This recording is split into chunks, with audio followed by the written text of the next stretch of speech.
দেখেন এত কম বয়সেও কিন্তু সে কঠোর পরিশ্রম করছে এই ছেলেটি। এই ছেলেটির বয়স কত হবে, 10 বা 8 এরকম হবে, কিন্তু সে দেখেন কতটা পরিশ্রম করছে। ওইদিকে দেখুন ঘোড়ায় কিন্তু পাট সাজানো হচ্ছে, মালবাহী ঘোড়া।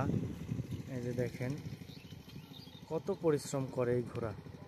আসলে যেই ঘোড়ার দাপিয়ে বেড়ানোর কথা, যেই ঘোড়ার মানুষের শখের একটা প্রাণী, কিন্তু সেই ঘোড়াকে দিয়ে কত পরিশ্রম করাচ্ছে গ্রামের এই খেটে খাওয়া মানুষগুলো।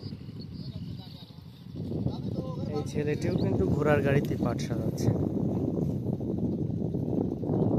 এদিকে আছে ভাইয়েরাও পাট সাজাচ্ছে ঘোড়ার গাড়িতে। এই ছোট্ট ছেলেটির পরিশ্রম দেখুন।